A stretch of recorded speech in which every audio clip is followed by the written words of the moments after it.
apa namanya? Untuk refleks patologis, yang pertama kita periksa adalah refleks patologis tungkai dulu ya, sesuai urutan yang ada di modul kalian. Minta tolong Dek bisa di sisi. Jadi ini kita melakukan pemeriksaan refleks atau pemeriksaan neurologis apapun harus selalu kanan dan kiri kita periksa dua-duanya. Kalau Babinski ya nanti Babinski kita periksa dua-duanya. Oke, yuk dibacakan Babinski gimana cara periksanya. Dino dengerin ya. Jadi kalian sudah baca kan tadi malam? Judulnya doang. Sedikit katanya. Judulnya doang paling mau dibaca. Oh iya, judulnya refleks patologis besok jam. Oke. Jadi Babinski itu dilakukan pada plantar ya, pada plantar telapak kaki ya. Ini kemudian kita biarkan pasien supaya rileks, jadi tidur posisinya, jangan ada yang refleks patologis pasiennya duduk ya. Kemudian kita menggoreskan dengan ujung pangkal palu refleks atau bisa dengan ujung bolpen juga boleh, pakai ujung kunci boleh, yang nggak boleh pakai ujungnya gunting, nggak boleh ya. Kalau ujung gunting nanti cedera. Oke, jadi kita pakai ini. Kita goreskan dari tungka ya. Nah, ya. Yang lain nggak kelihatan. Ini agak sana aja deh. Sorry. Nah, sorry. No. Tuh, apa itu? Susah banget dokter. Bisa? Sebentar. Apa itu? Nah, ya. Kita lakukan dari sorry ya, saya tak sebelah kanan ya. Yang lain di sini boleh, yang nggak kelihatan ke sini. Nah, ini kalau Babinski adalah dari tungka. Nah, sampai pangkal kelingking dibelokkan ke medial, kan begitu tadi ya. Goreskan dari. Nah, geli ya Nino ya. Oke ya. Jadi penekanannya, jadi ini harus agak menekan ya Dek ya. Bukan ngawang ya, bukan ngawang gini. Kalau gini ngawang. Ini ngawang ya. Ini harus agak nekan. Jadi memang agak sakit sedikit ya. Ya, jadi mohon maaf Pak, saya nanti lakukan pemeriksaan yang mungkin agak sakit. Tolong kerjasamanya ya.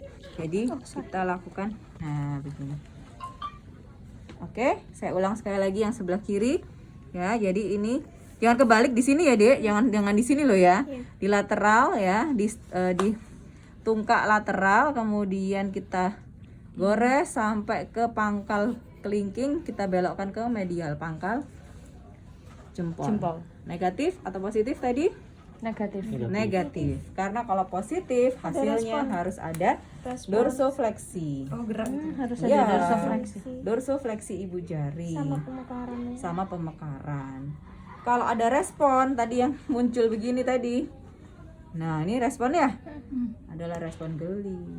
Ini bukan respon positif, normal. Jadi ini negatif. Refleks Babinski negatif pada kanan dan kiri. Karena kalau positif hasilnya harusnya ada dorsofleksi dan pemekaran. Nah ini dorsofleksi ya, dan pemekaran jari-jari lainnya. Jadi hasil positifnya adalah seperti ini.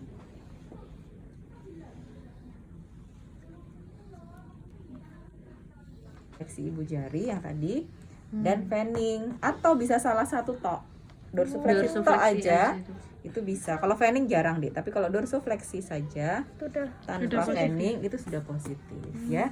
Yang tadi Babinski saya nggak ulang lagi ya, Sakno Nino iki kok yang lain deh. Apa yang dorsofleksi Babinski. Nanti yang lain kan nyoba ya, boleh ya Nino ya. Boleh dokter. Yang berapa nih? 8 kan? Cadok. 7 ya. Berarti 4 kanan, yang 3 kiri ya. Oke ya. Terus nanti Nino boleh nyoba milih salah satu yang lain. Siapa ini yang mau dicoba ini? Harus ya? cowok dokter. Oh, harus cowok ya. Iya, Afik. Boleh Afik ya nanti ya. Terus cedok baca. Terus goresan dilakukan dari atas ke bawah atau dari proksimal ke distal. Nah, refleks cedok positif jika ada respon dorsofleksi ibu jari kaki yang disertai pemekaran jari-jari yang lainnya. Ya, oke. Jadi semua respon refleks patologis pada tungkai itu sama, dorsifleksi ibu jari dan fanning pada jari-jari lainnya. Yang beda hanya untuk menstimulasinya aja.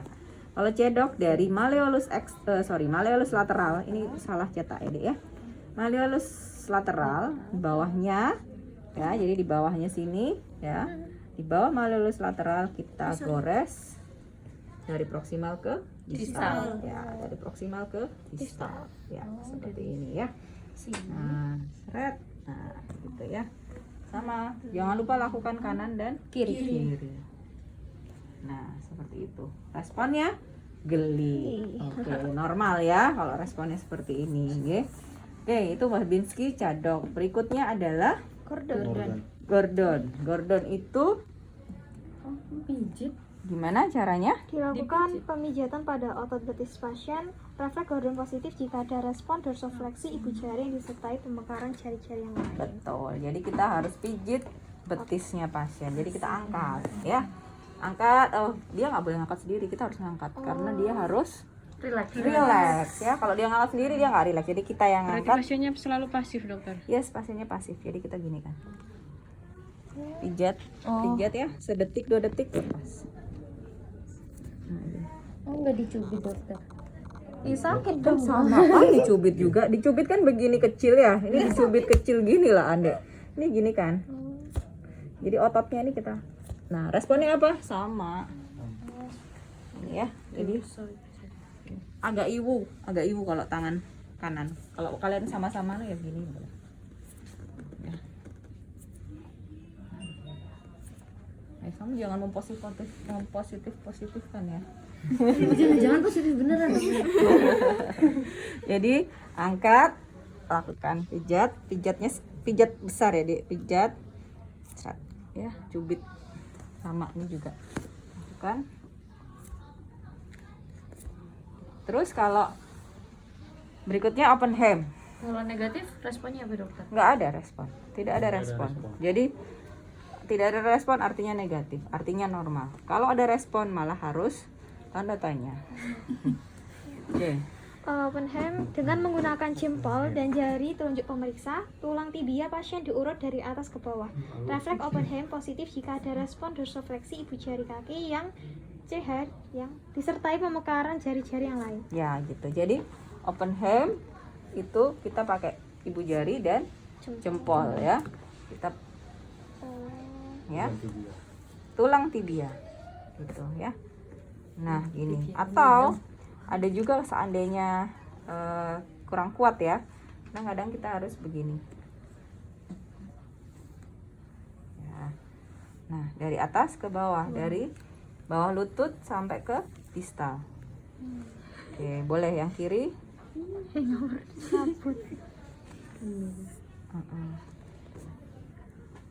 Nah, gitu ya. Respon positif bila dorsofleksi ibu jari dan juga fanning dari jari-jari lainnya.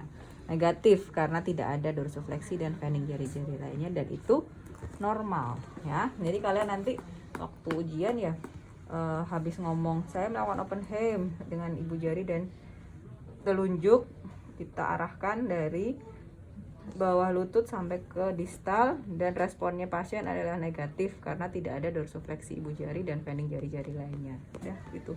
Cukup sampai di situ aja. Nah, oke. Terakhir scaver. Di situ nggak ada scaver. Scaver hampir sama kayak Gordon. Pijat di Achillesnya. Sini ya. Jadi kalau tadi kita harus agak besar, Kecil. ininya, cubitnya. Kalau ini Di segini. Achillesnya. Ya, ini. Skifas tuh. Scaver. Scaver. Di situ ada scaver. Nggak ada scaver. Nggak ada, dokter. Malah ada bagian scale. Nggak ada, dokter. Oh, ini ada di Ya itu scaver ya, scaver gitu tulisannya. Jadi ini kita angkat, kemudian kita gerakkan gini. Oke, boleh dicoba movement trommer. Movement trommer itu refleks patologis pada tangan. Dia dorsofleksikan jari tengah ya. Dorsofleksikan ini jari tengah seperti ini. Jangan lupa nih harus relax, jadi harus ditaruh. Kalau punya meja ya pakai meja, kalau nggak ada meja ya pakai paha pasien. Nah, gini ya. Posisinya seperti ini, digantol. Ya, kemudian kita lakukan ini Hoffman. ini Tromner. Ini Hoffman.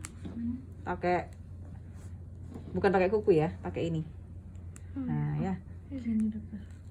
Nah, gitu. Dan Turner. Dipetik namanya, dipetik kukunya sama dicolek Tromner. Ya. Hoffman Tromner. Hoffman Tromner. Hoffman Tromner. Yes, Hoffman. Jadi megangnya harus begini. Kalau kalian megangnya cuman gini tok, nggak digantol, ini nggak kelihatan. Respon positif bila terjadi fleksi pada ibu jari, telunjuk dan jari-jari lainnya. Jadi respon positifnya nanti Gini dokter. coba saya perlihatkan nanti respon positifnya ya. Kalau ada yang Ini jari ini dah. ya yang digantol jari itu. Jari ini.